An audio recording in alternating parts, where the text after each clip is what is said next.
Falando na próxima vaga no Supremo, como é que fica a situação do Flávio Dino em julgamentos que envolvam o ex-presidente Jair Bolsonaro, por exemplo? Tem uma reportagem na Folha de São Paulo sobre esse assunto.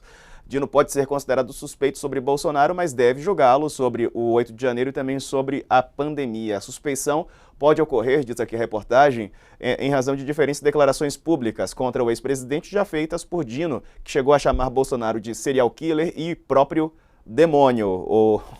Mairovich, como é que fica essa situação do próximo ministro do Supremo? O Flávio Dino, ele foi um juiz de carreira. O que eu quero dizer com isso? Por concurso público. Ele conhece muito bem o direito, é muito preparado, e foi um bom juiz, diga-se. Então, evidentemente, que ele vai se dar por suspeito e por impedido. Por quê? Porque ele foi da linha de frente contra o golpismo bolsonarista. Ele pode julgar com imparcialidade, que é o principal para um juiz. Agora, o Supremo, casos do Toffoli, o Toffoli julgou até caso do Zé Dirceu e sem corar a face, sem ficar vermelho. Agora, o Dino não. O Dino já é uma pessoa preparada, é uma pessoa que teve um papel fundamental na manutenção do Estado Democrático de Direito. Ele estava na linha de frente. Então, evidentemente que ele vai sair. Eu só queria voltar um pouquinho com duas coisas. A primeira, aqueles que falam do mandato por tempo certo, da Itália, por exemplo, são 9 anos de mandato, mas a gente tem que olhar. Um ministro pode entrar no Supremo com 35 anos e só sair, e veio a emenda da Bengala, com 75. É muito tempo. A sociedade não aguenta um magistrado por tanto tempo. Ainda mais que se a gente pegar um conceito do direito, que um magistrado da corte, ou um magistrado comum, é a consciência crítica da sociedade. Como é que pode ficar tanto tempo uma consciência crítica da sociedade chamada, por exemplo, Toffoli, por exemplo, Cássio com K, e por aí? Não dá. Então, por isso que fica muito forte essa tese. Agora, Corcho, Carla, principalmente a Carla que anda aí por Brasília, vai passar fácil, o Dino vai ser aprovado com facilidade no Senado, porque a parte jurídica não há dúvida, agora a parte política, como é que fica? Então, a expectativa do governo, o próprio líder Jacques Wagner falou ontem com alguns colegas e o líder também, Randolfo Rodrigues, a expectativa do governo, eles estão bem otimistas, mas a gente já sabe que vai ter, por exemplo, a gente até soltou uma matéria hoje sobre um pouco da estratégia que a oposição está montando no que pretende desgastar. Só que assim, as pontas, tanto de um lado quanto do outro, acham que há margem para ele passar assim, sem grandes sustos. Mas, obviamente, a gente já espera, tanto de um lado quanto de outro, espera uma tentativa de desgaste, principalmente em relação às questões do 8 de janeiro, como a gente estava falando, as questões do encontro da dama do tráfico, né, no Ministério da Justiça, isso daí a oposição pretende Uma explorar bobagem. bastante bem, essa questão aí entra também naquele mundo, né, que a oposição coloca de ligações com o tráfico, a ligação dele com a esquerda e também algumas questões que eles pretendem usar para tentar aí,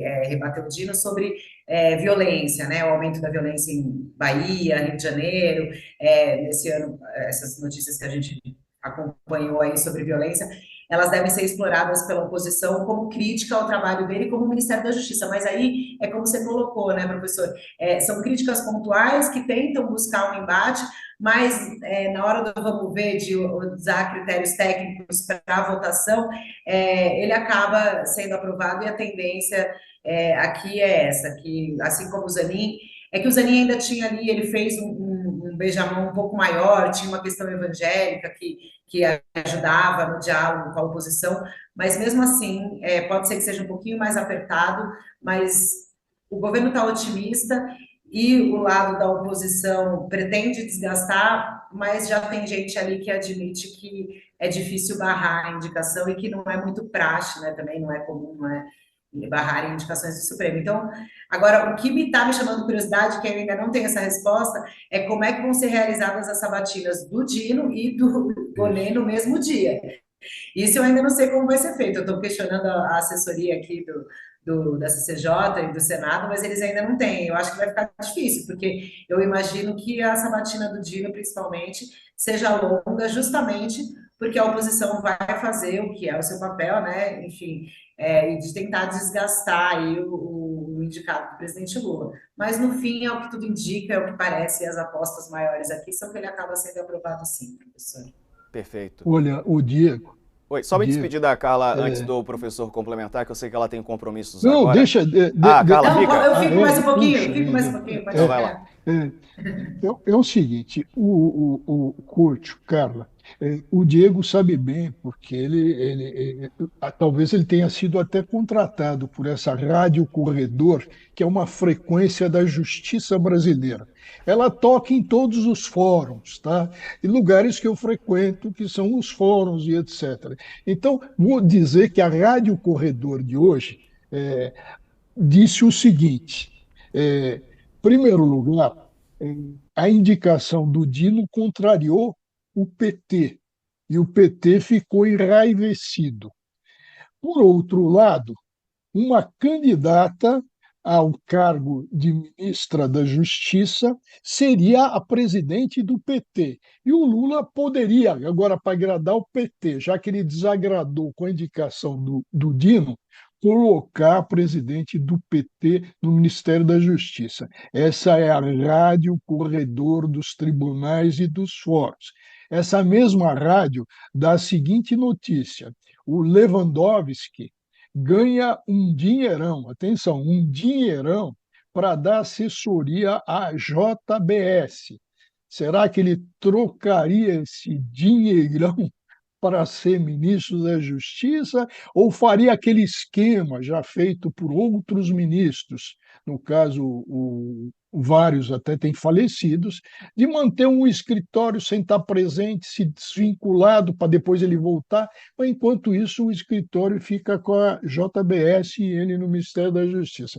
O que você acha, Carla, e o que o Couto acha, vocês que tratam de política? Quem fez isso que você falou, Walter, foi o Márcio Tomás Bastos. Márcio Ele Tomás congelou o Bastos, escritório, né, a conta bancária dele, enquanto ele ficou no governo. Ele foi o primeiro a E fazer nós isso. acreditamos, né? Uma das coisas que falam de mandatos para o Supremo também é isso, né? Que o ministro pode ficar um tempo e depois ganhar muito dinheiro, enfim, eles terminam cedo, né? Mais cedo. Ó, professor, sobre a sua rádio Isso peão quando a aí, mulher, rádio. Carla, isso quando a mulher não tem escritório, né? É. Sobre a Rádio Corredor aí, essa questão da Glaze, ela vira e mexe, ela volta aqui como a Glaze cotada para alguma coisa. Desde a época da transição e para o Ministério da Segurança Pública já colocaram ela, desmembramento, acaba aparecendo. Só que no Planalto, pelo menos, essa versão ela perde uma força. Dizem que lá que o Lula acha que o lugar da Glaze é mesmo na presidência do PT, que lá ela tem mais liberdade, justamente até para fazer uns embates contra o próprio governo, como a gente vê ela colocando aí, por exemplo, no começo do ano, ela criticando o ministro Fernando Haddad, enfim, ela tem um outro papel na avaliação, dizem aí alguns auxiliares do presidente Lula. Mas é um nome que vira e mexe, é de fato ou cotado, ou lembrado, ou citado nas rádios peões por aí para assumir alguma pasta. Mas não vejo nada concreto nesse momento. Acho que é um pouco mais. Porque, por exemplo, nessas conversas que a gente está tendo agora, e até as matérias que estão circulando aí, os nomes são vários, crescem bastante, mas o nome dela não está aparecendo nas rodas de conversa por aqui ainda não. Pode ser que esse eco aí da rádio peão dos fóruns acabe chegando aqui, mas por enquanto eu acho que não. Acho que é mais uma coisa antiga que vira e mexe acaba surgindo por aí, professor.